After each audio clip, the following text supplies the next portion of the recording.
Está no ar Gestão Pública em Debate, o programa do curso Superior Tecnológico de Gestão Pública, do Centro Universitário Internacional Uninter, convênio com o Instituto Wilson Pickler. Este programa complementa a formação dos nossos alunos de Gestão Pública nas modalidades presencial e à distância.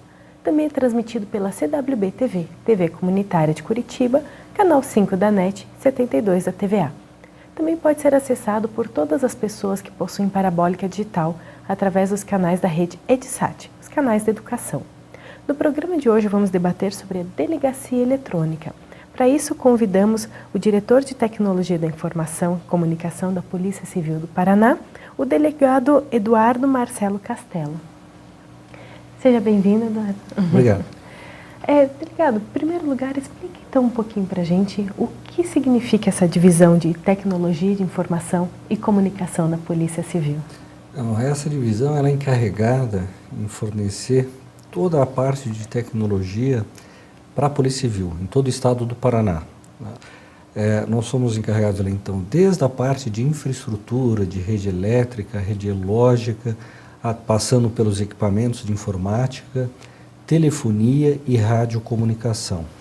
Ou seja, em todo o estado, onde tiver problema, onde tiver uma unidade da Polícia Civil, uma delegacia de polícia, um núcleo especializado, essa parte de infraestrutura e de tecnologia é a responsabilidade da nossa divisão. E o que é essa delegacia eletrônica? Qual é a ideia? Então, esse é um projeto já do atual governo. Na verdade, o Paraná foi um dos últimos estados a implantar a delegacia eletrônica. Ela, na verdade, é um pacote que eu chamo ali dentro das políticas de governo eletrônico. É um serviço de governo eletrônico, do eGov, que a Polícia Civil está disponibilizando ao cidadão.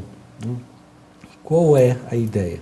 É poder retirar aquelas pessoas que precisam ir a uma delegacia de polícia para fazer um registro de uma ocorrência, ainda na primeira fase dela, de uma ocorrência não delituosa, para que nós tivéssemos mais policiais livres, disponibilizados para a nossa atividade fim, que é a investigação criminal.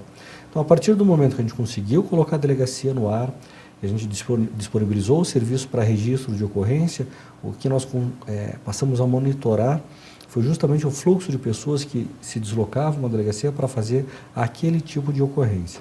E, nossa, foi até para mim, apesar de toda a minha expectativa positiva, nós tivemos um resultado muito acima daquilo que nós imaginávamos. Então, a receptividade da delegacia foi muito legal, foi muito boa. Né? Nós temos já no início, na abertura, no primeiro dia, nós já tivemos um movimento muito grande. E esse movimento veio crescendo. Então, em 2011, ela começou a funcionar no dia 1º de setembro de 2011, e nos primeiro ano dela de funcionamento, quer dizer, foram só aqueles meses, nós chegamos muito próximo a 29 mil ocorrências. Isso logo em questão de 3, 4 meses de funcionamento. E este ano, até final de setembro, nós já tínhamos ultrapassado 90 mil atendimentos. Então, quer dizer, eu vejo assim que a população recebeu muito bem e vem fazendo uso dela com muita frequência. Então, é um projeto realmente que nos deixa muito felizes pelo resultado que ele tem trazido. E que tipo de ocorrência pode ser feita dessa forma eletrônica? No início, era apenas a perda e extravio de documentos ou objetos e equipamentos eletrônicos. A cada 6 meses, nós estamos com a nossa equipe desenvolvendo novas ferramentas, em conjunto com a Celepar, que é a Companhia de Informática do Estado, que faz o desenvolvimento dos softwares para nós. Né? E a cada 6 meses a gente tem tentado implementar uma nova ferramenta, um novo serviço.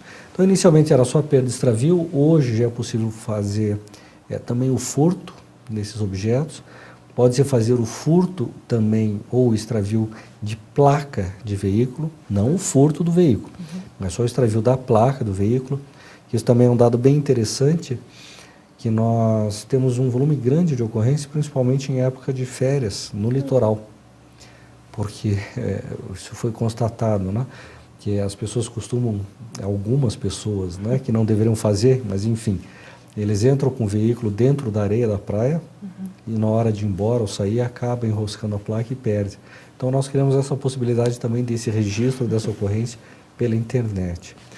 Há outros serviços que daí no caso não seriam ao público externo, mas seriam de gerenciamento interno da polícia, e aí já entra a parte de gestão e de convênios com o Poder Judiciário, porque nós recebemos hoje os mandados de prisão e os alvarás de soltura somente por meio eletrônico.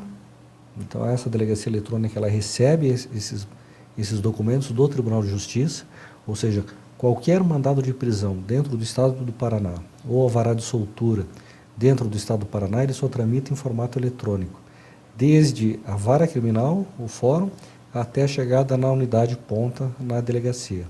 Né? E a delegacia eletrônica faz o gerenciamento desses documentos, né, encaminhando as unidades da Polícia Civil. E quando se fala em delegacia eletrônica, existe uma certa confusão com crime pela internet. São duas coisas completamente diferentes. Tanto é que nós temos duas unidades, né?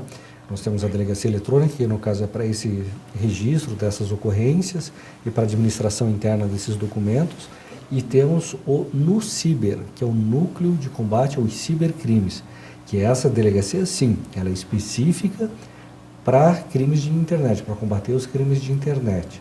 Também foi criada já há algum tempo, ela já existe há mais tempo que a delegacia eletrônica, e também tem um volume de ocorrências assim muito grande, o atendimento deles é bem extenso, mas tem uma equipe altamente capacitada, né, extremamente capacitada. Então realmente são dois órgãos. Se a pessoa teve um documento furtado, extraviado, um celular, delegacia eletrônica. Se, no entanto, ela foi vítima de um crime pela internet, onde a internet foi o meio, aí é o NUCiber que dá o atendimento. E existem, vamos assim, crimes que são cometidos com ou sem a internet, né? Então, faz diferença o meio que ele foi executado, ou existem também alguns específicos que acontecem só pela internet ou só em outro modo? Essa é uma discussão interessante. Para quem é da área do direito, né, ainda há alguns questionamentos até no sentido de que, mas não existe legislação que defina os crimes de internet.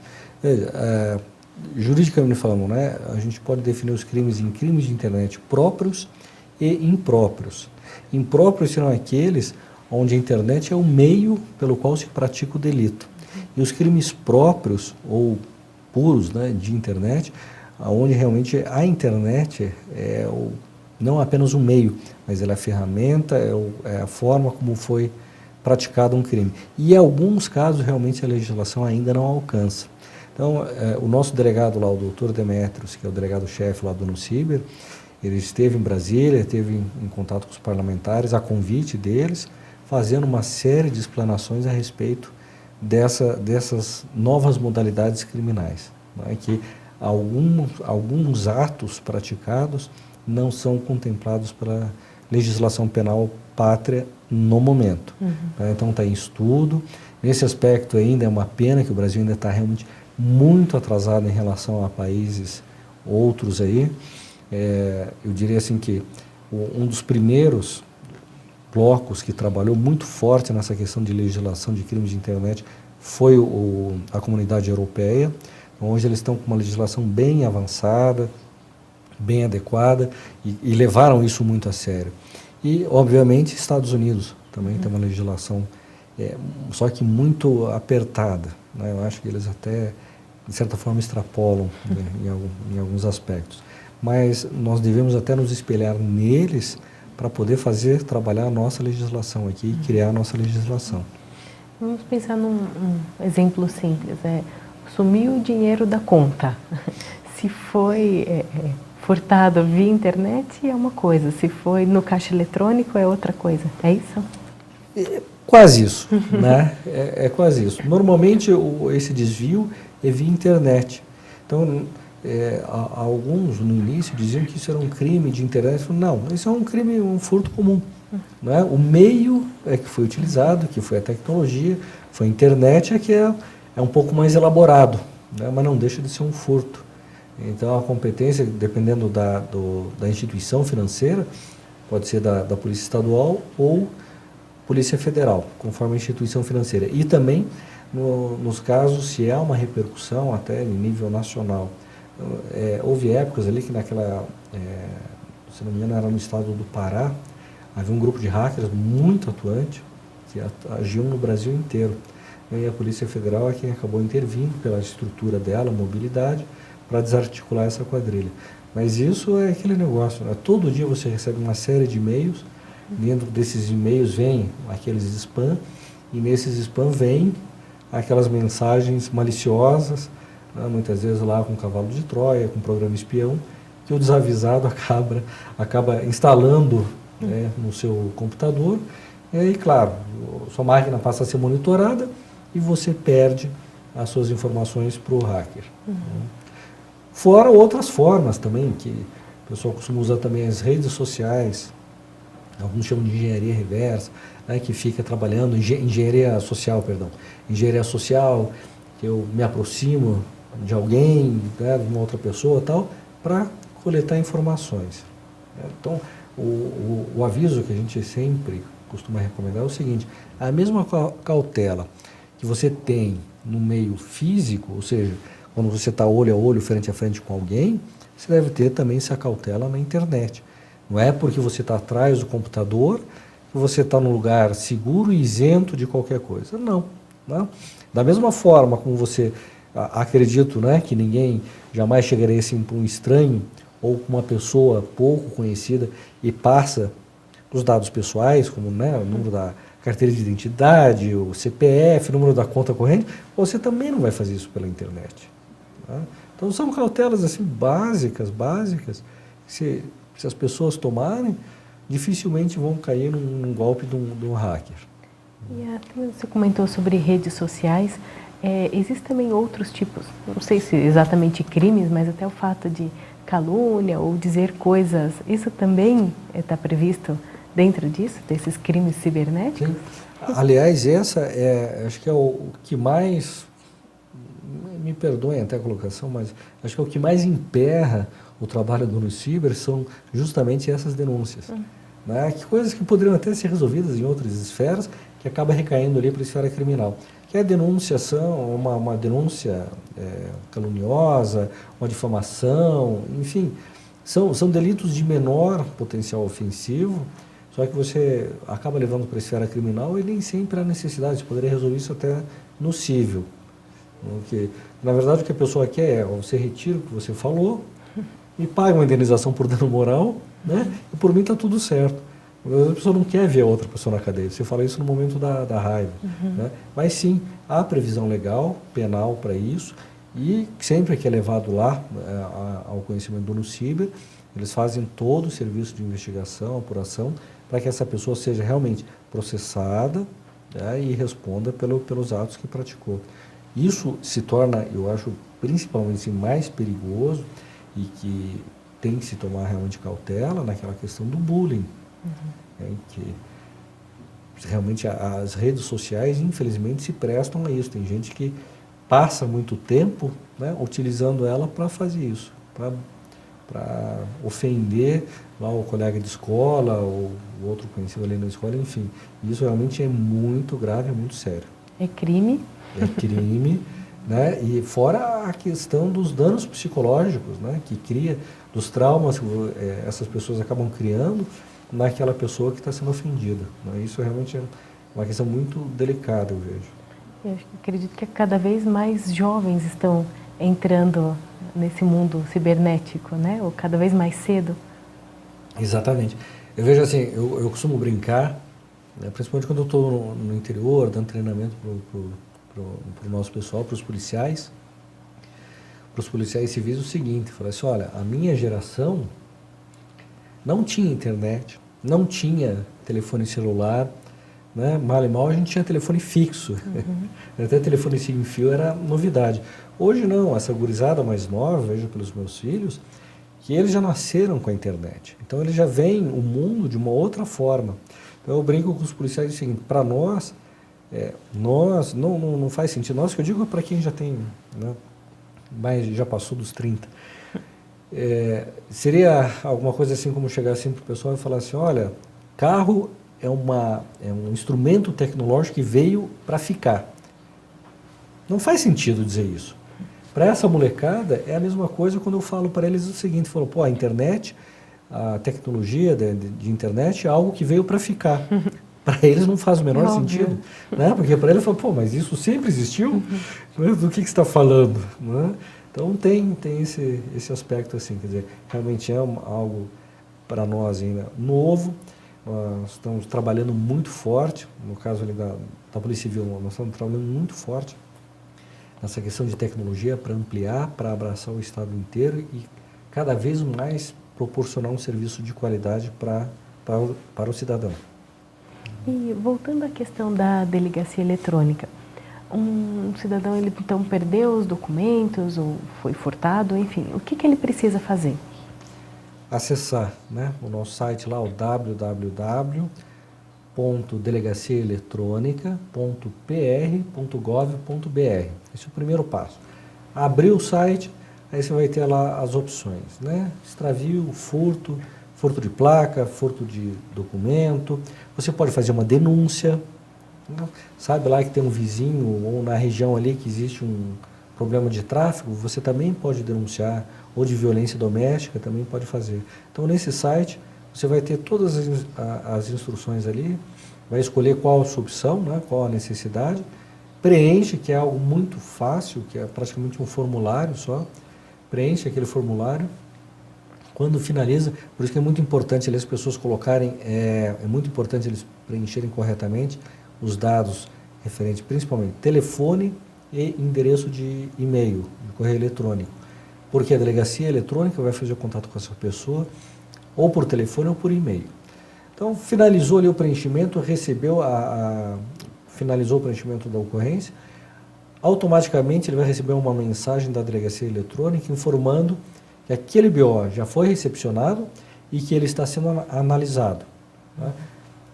Esse que está sendo analisado, o que significa? Que um policial lá da delegacia eletrônica vai ler o seu BO, vai ver se ele está correto, se aquela natureza, aqueles fatos que você descreveu está de acordo com o atendimento que é feito pela delegacia eletrônica, vai validar o seu BO e vai te devolver um outro e-mail informando o número dele para poder imprimir. Caso ele não tenha sido preenchido corretamente, faltou dados ou não é um caso de atendimento da delegacia eletrônica, vai receber ou um e-mail ou um telefonema com as explicações, as orientações em como deve proceder para poder fazer corretamente o seu BO. E isso eu posso garantir que assim, até nos momentos de maior pico, desde que obviamente não caiu o sistema, o que é raro acontecer, mas no máximo 5 minutos a delegacia eletrônica já está lhe devolvendo informação. Né? Eu até fiz um teste real, que eu fiz uma apresentação recente no grupo de gestão integrada, que são órgãos de segurança do Estado, do município e do governo federal. E durante a apresentação alguém falou assim, eu preciso fazer um boletim. Eu falei, então faça. Né? Me pegou de surpresa e eu não esperava, porque eu também não tinha avisado a minha equipe, né? Pode ser que alguém... Não. Então foi realmente natural. E para minha alegria, né, minha satisfação, é poder ver que, na verdade, naquele momento, acho que o fluxo não deveria estar muito intenso, a delegacia devolveu o BO pronto em menos de 2 minutos. Né? Então aquilo foi... Sem estar combinado. Sem ter nada combinado. Né? Então foi muito bom, eu achei que foi muito positivo, até para ver, eu não estando no local, mas estando fora, né? Vendo um usuário, um terceiro, fazendo uso da ferramenta e vendo que ela realmente funciona e funciona bem. Né? E nos demais estados, funciona da mesma forma, só muda delegacia eletrônica, ponto, a sigla do estado? Depende, cada estado dá um nome, né? Uns chamam de delegacia digital, outros delegacia eletrônica, aí varia. E também os serviços que eles oferecem também é diferenciado. Por exemplo, São Paulo foi a primeira delegacia eletrônica do Brasil, você pode fazer inclusive furto de veículo. Né? Aqui nós estamos ainda discutindo, não sei se nós vamos aceitar. Nós estamos vendo questões técnicas, tecnicamente, em termos de informática, seria tranquilo, mas principalmente a questão operacional. Não é que nós temos um certo receio ainda, acho que o paranaense é mais conservador que o paulista, e nós temos um certo receio de que isso possa gerar falsas comunicações. Né? Mas isso tudo tem análise. Eu acredito que até final de dezembro deste ano, uma coisa que a gente quer pôr em serviço é o registro de pessoa e criança desaparecida via internet, para poder realmente agilizar essa comunicação, principalmente no caso de crianças, que as delegacias têm que tomar as medidas de imediato. Então nós vamos poder disponibilizar isso até o final do ano via internet também, ou seja, via delegacia eletrônica, a pessoa vai comunicar o desaparecimento do seu ente querido, né? E ela vai estar interligada com outras delegacias e outros órgãos também que trabalhem com o desaparecimento de crianças ou desaparecimento de adultos. Tudo realmente para poder facilitar e agilizar o atendimento da polícia. Que ótimo. Eduardo, infelizmente o nosso tempo ele é bastante curtinho. Você teria alguma recomendação para quem está nos assistindo? O que deveria fazer ou, enfim, utilizar bastante esse serviço? Alguma última recomendação? Não, eu poderia dizer o quê, né? Para as pessoas que sempre que acessarem a internet, que tenham cautela com o que estão acessando, quando precisarem da delegacia eletrônica, que façam uso, né? Só leiam atentamente lá, é tudo bem instruído, tem todas as orientações, e façam uso, que ali é um serviço de governo eletrônico muito bacana, está funcionando muito bem, que as pessoas fiquem à vontade, tanto para críticas como para sugestões, e realmente, se necessário for, faça uso dela, que ela funcione e funciona bem. Obrigado pela sua presença aqui, parabéns até pela iniciativa, por ter desenvolvido grande parte aí desses serviços, não só aqui no Paraná, mas serviu de exemplo até para o Brasil todo, né? Obrigado. E a gente se encontra no próximo bloco. Até mais.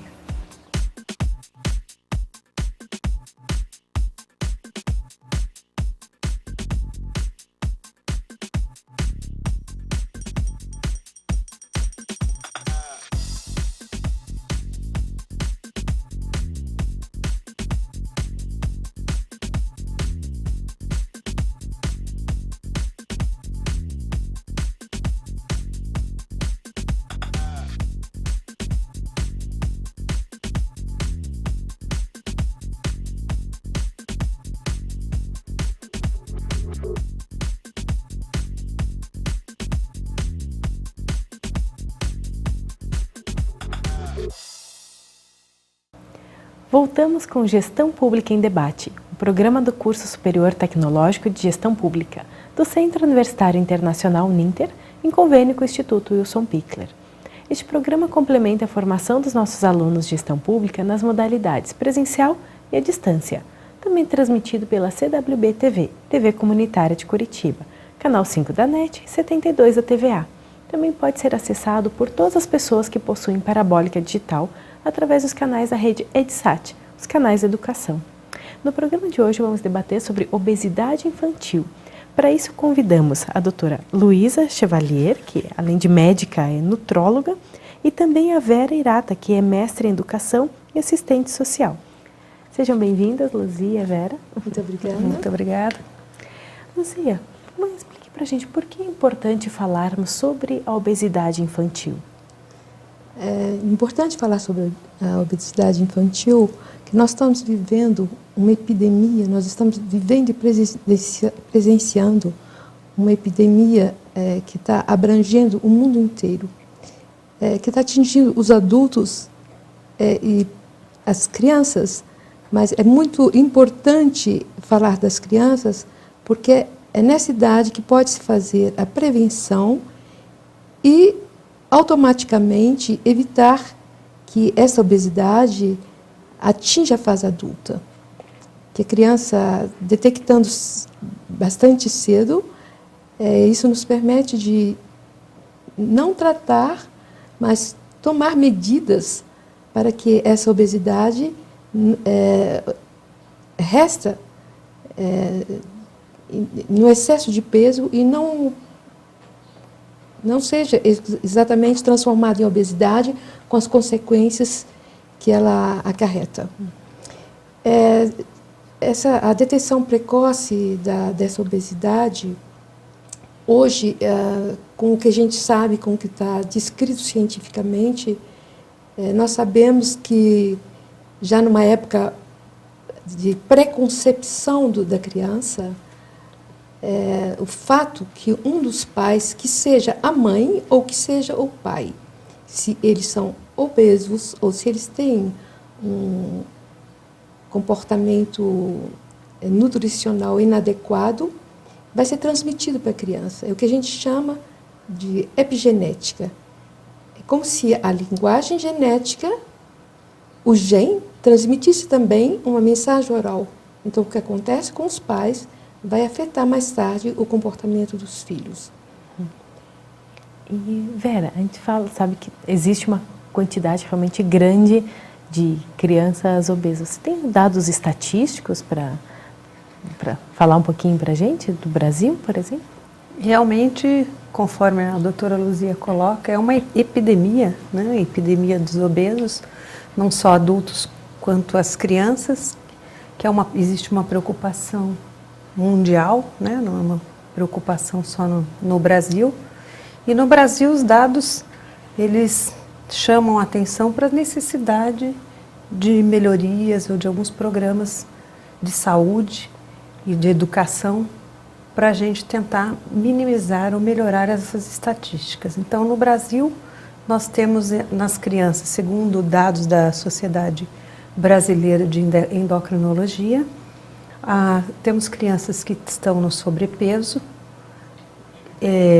já não em situação de obesidade, mas já estão na fase pré-obesidade, de 12% a 15% da população de 5 a 9 anos.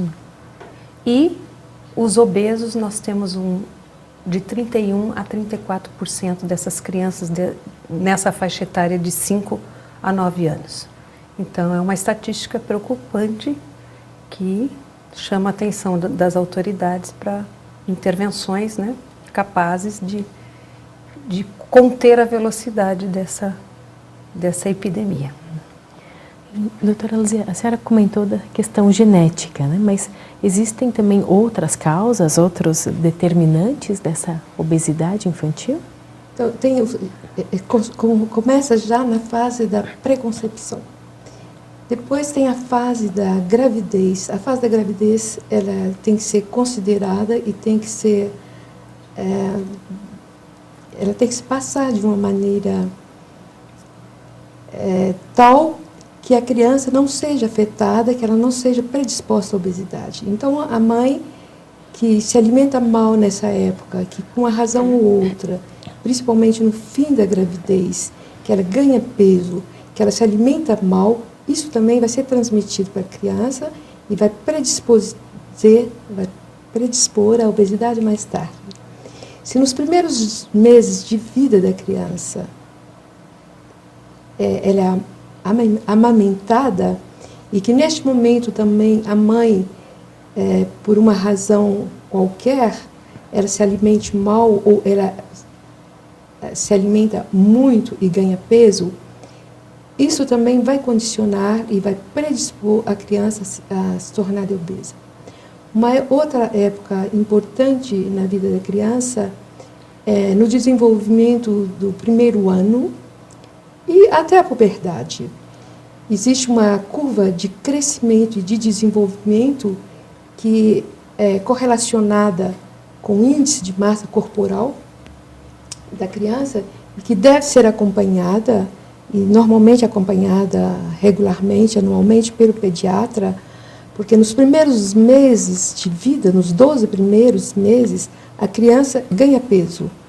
E ela ganha peso porque a atividade física é muito baixa nessa época.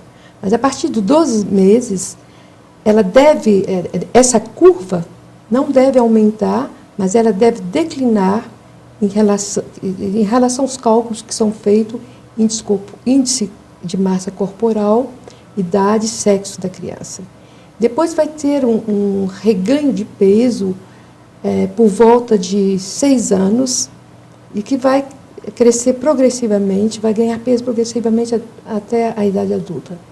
Se a criança ganha peso, se tem um reganho de peso precoce, por volta dos 5 anos, isso deve tirar a atenção, deve chamar a atenção, é uma criança que está predisposta à obesidade. E este é um momento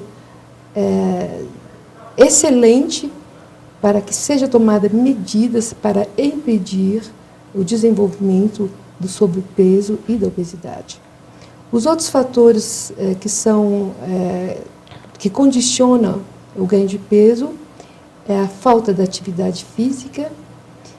Sabe-se que na Europa, nos anos 60, o fato que a criança andava para ir à escola e tinha bastante atividade física, a criança andava em volta de 6 quilômetros, por volta de 6 quilômetros por dia. E hoje é apenas 300 metros por dia. Então, é uma diferença muito grande e a atividade física, ela melhora o metabolismo basal, o que permite um equilíbrio entre o ganho de energia, que é fornecido pela alimentação, e a perda, o gasto, que é o metabolismo basal, e também a atividade física. E isso que permite que a criança não vai ganhar peso, porque existe um equilíbrio entre a entrada e a saída de energia. A atividade física é muito importante. Hoje, as crianças, mesmo bem jovens, bem de uma tenra idade, elas já começam com uma atividade sedentária. No Brasil, por causa da violência, as crianças brincam muito menos ao ar livre, têm atividades menos no exterior, então elas são um pouco mais confinadas. E isso reduz a atividade física. E a criança, que mais na época da puberdade, o fato que ela fica bastante em casa vai proporcionar ocasiões para que ela fique mais diante da televisão, videogame, e, ao mesmo tempo, uma alimentação mais desorganizada, alimentos que são ricos em calorias, alimentos que são ricos em gorduras e também em sal, que são os nutrimentos que favorecem a obesidade.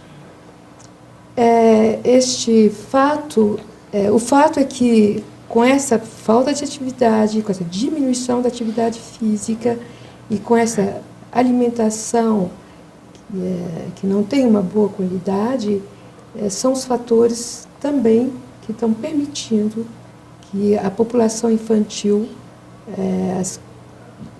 já fique predisposta à obesidade.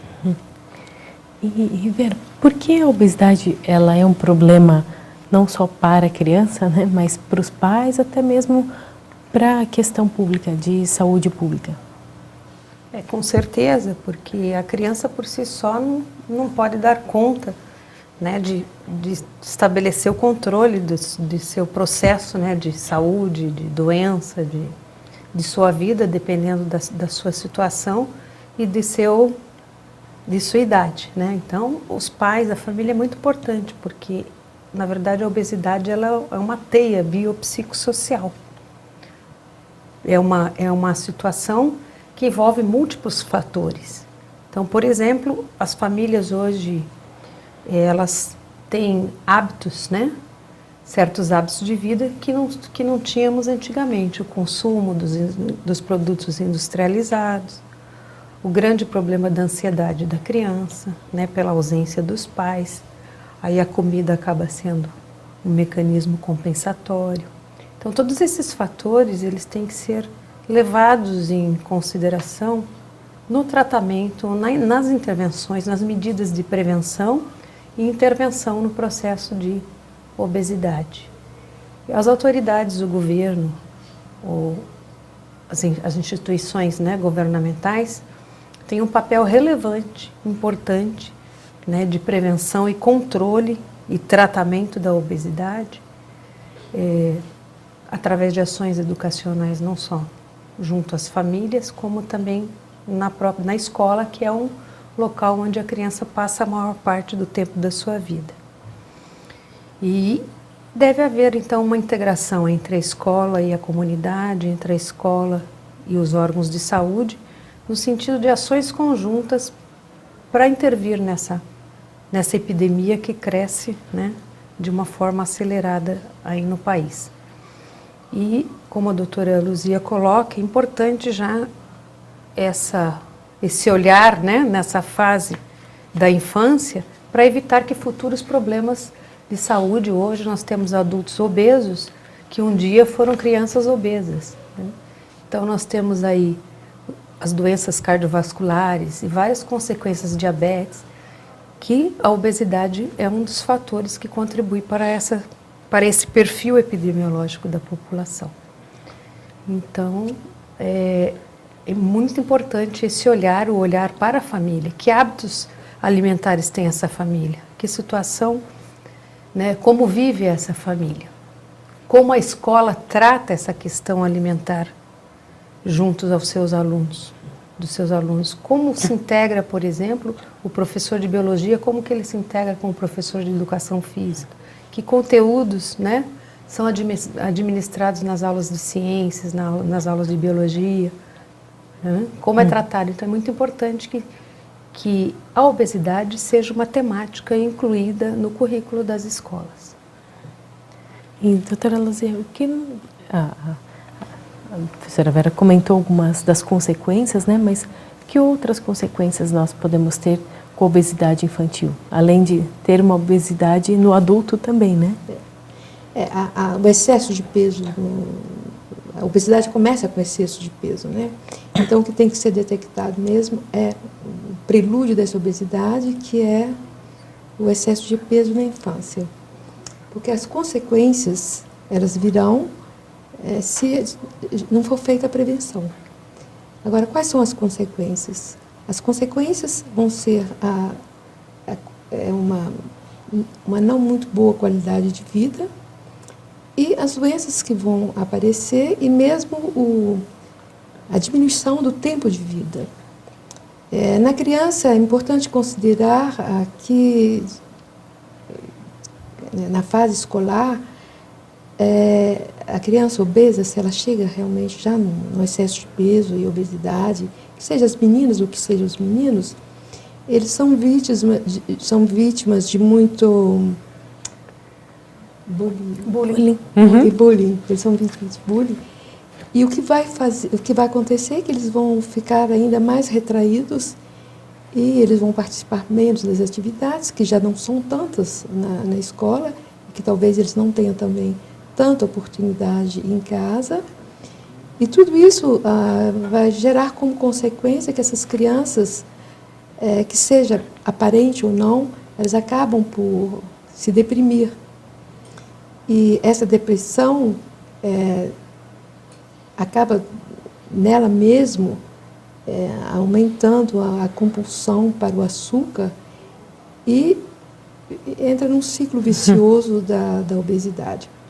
E as consequências são que vão aparecer, com o progresso da obesidade, vão aparecer doenças, as doenças metabólicas. Hoje a gente está presenciando o diabetes do tipo 2, que é o diabetes relacionado com a obesidade, que aparece bastante precocemente já na criança, o que era uma doença do adulto maduro. Os problemas cardiovasculares, hipertensão, infarto. Hoje, crianças de 12 anos nos Estados Unidos têm muitos casos de infarto. E sem falar dos handicaps que são criados com os problemas ortopédicos. Por exemplo, a criança muito obesa, ela não tem tempo de uma boa maturação osteoarticular e ligamentar, ela acaba com o pé chato, com o joelho que desvia, e a consequência mais tarde será uma artrose, e às vezes uma artrose de origem mecânica, pelo sobrepeso e pelas deformações que foi acarretada, e vai ser fonte de sofrimento e de alterações físicas, o que vai se adicionando e que vai proporcionando uma qualidade de vida que não vai ser muito agradável. Doutora Luzia, por que é importante e até mesmo como se faz essa identificação precoce da obesidade? A identificação precoce da obesidade infantil, ela se faz pelo acompanhamento do índice de massa corporal. O que é o índice de massa corporal? O índice de massa corporal é uma relação que existe entre o peso, que seja da criança ou que seja do adulto, e a estatura. Divide-se o peso da pessoa referida pela estatura em metros quadrados. E o resultado é chamado índice de massa corporal. No adulto, esse índice de massa corporal abaixo de 25 é considerado como peso normal, 25 a 30 é sobrepeso, de 30 a 35 já é obesidade, 35 a 40 é uma obesidade de segundo grau e acima de 40 é uma obesidade mórbida. Na criança, esse índice de massa corporal não é uma coisa assim isolada, mas ele é correlacionado com a curva de crescimento que leva em conta a idade e o sexo da criança. Na criança, esse índice, o índice de massa corporal, ele evolui crescendo até 12 meses, que é uma época que a criança tem pouca atividade física. E acima de 12 meses, ela vai decrescer até a idade de 3 anos e, de novo, essa curva vai remontar. E ela vai remontar progressivamente. Mas se houver uma aceleração nessa curva, antes da idade de 6 anos, é considerado anormal e o prelúdio, é o anúncio que a criança vai desenvolver, está prestes a desenvolver a obesidade. Então, é um momento de agir e esse acompanhamento na França, por exemplo, nos países europeus, é feita já na escola. Então, tem a medicina escolar, onde um médico acompanha regularmente, médicos, enfermeiras, faz parte da instituição escolar e acompanha regularmente, o que permite de detectar precocemente o desenvolvimento, o começo do desenvolvimento de um ganho excessivo de peso e agir imediatamente.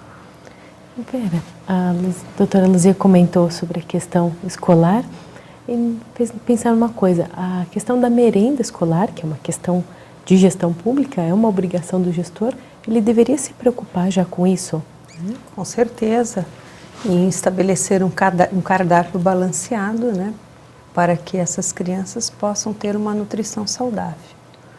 E, sobretudo, uma educação para essa alimentação, demonstrando e sensibilizando a criança porque é importante o consumo das frutas, né, das verduras, de todos os componentes de um cardápio saudável. O mais importante não é simplesmente colocar o cardápio à mesa, e sim interpretá-lo, né, decodificá-lo e mostrar a importância da nutrição, principalmente nessa fase em que a criança está, nesse momento em que a criança está iniciando o seu depósito, vamos dizer assim, nutricional. E é importante também uma conscientização dos educadores, dos professores, né, para que ele possa também estar multiplicando isso em sala de aula, né? O professor de educação física se integrando com o professor de biologia, com o professor de ciências, e essa escola também se integrando com os serviços de saúde, conforme a doutora Luzia colocou, a importância do acompanhamento dessa curva para a detecção precoce dessa obesidade, já esse entrosamento com os serviços de saúde no sentido de estar já controlando essa criança quando ela já está sinalizando a fase de sobrepeso, né? Até antes, evidentemente, mas nesse momento do sobrepeso é preciso uma intervenção mais rigorosa no sentido de estar desenvolvendo ações ou fazendo uma chamada da família para a família participar desse processo, né, de reavaliação nutricional. Porque não adianta, a escola não pode dar conta sozinha desse processo, dessa situação de saúde, se não houver a participação da família. Mãe que não tem um cardápio saudável, pai que tem consome muitos produtos industrializados, os salgadinhos, seus filhos também, evidentemente, vão reproduzir esse mesmo modelo, né, esse mesmo padrão de consumo, né, dos alimentos que o pai, a mãe ou os familiares têm. Então é muito importante que a escola também envolva a família e que o professor também mude seus hábitos, né, porque como é que ele vai transmitir para a criança, né, um hábito saudável se ele mesmo, né, não tem um hábito saudável alimentar. E, doutora, como seriam as formas até de prevenção dessa obesidade? As formas de prevenção dessa obesidade, eu acho que a prevenção da obesidade começa na infância, como nós dizemos, porque é lá que nós poderemos garantir, se todas as medidas forem tomadas, que essa criança não vai se tornar um adulto obeso, porque uma criança que está desenvolvendo uma obesidade, se não for tomada nenhuma providência, com certeza, mais de 50% ela será um adulto obeso. Como nós dissemos no início dessa conferência, a prevenção começa já antes que a criança seja concebida, ela continua durante a gravidez e ela vai perdurar principalmente durante toda a infância, e o que a gente poderia propor é que fosse tomado realmente medidas na escola, um acompanhamento médico, não custa nenhuma fortuna, um acompanhamento anual para detectar nessa curva o índice de massa corporal no momento que ele anuncia que alguma coisa está mudando, que alguma coisa está acontecendo e que vai deteriorar futuramente a saúde dessa criança, e é neste momento que deve-se fazer alguma coisa. Ao nível da escola, o que pode ser feito, o que se faz nos países desenvolvidos, e o Brasil hoje é um país desenvolvido, é uma ação na escola, por exemplo, colocar na matéria escolar o tema de educação nutricional. Teoricamente, mas também na prática, que seja desenvolvido uma alimentação saudável na escola, que seja merenda ou que seja refeição, para que o exemplo condiza com a teoria. Que os professores de educação física entrem em ação para que nós tenhamos crianças com lazeres ativo e não passivo, e que mensagens sejam também transmitidas, porque isso continua em casa. Tem alguma, vamos dizer assim, última até recomendação, uma recomendação para, não sei se para os pais ou para os assistentes sociais, enfim, o que a gente pode fazer para evitar isso, para ajudar nessa prevenção da obesidade infantil? O mais importante é a ruptura desse círculo vicioso, né? Comer e não gastar, ou comer e ser sedentário, sem o exercício, né? Essa atividade física. Então, é importante a ruptura desse círculo vicioso, porque, conforme a doutora Luzia colocou anteriormente, a questão, por exemplo, da ansiedade que a criança tem, ela vai e se alimenta por algum problema, alguma dificuldade no relacionamento familiar, pais que se separam, enfim, às vezes a dinâmica familiar, né? Ela tem essa dificuldade na sua dinâmica familiar, então é importante que ela tenha essa estabilidade emocional. Então ela vai ter um mecanismo um pouco compensatório na alimentação. E os pais também querem compensar, estou ausente, eu vou deixar comida em casa. Então isso é muito importante, que os pais estejam atentos ao que o seu filho, de que forma seu filho está se alimentando. Vera, doutora Luzia, agradeço bastante pela participação de vocês. Com certeza, nossos alunos aprenderam bastante com vocês. Né? Infelizmente, nosso programa termina aqui e a gente se vê no próximo programa. Até mais.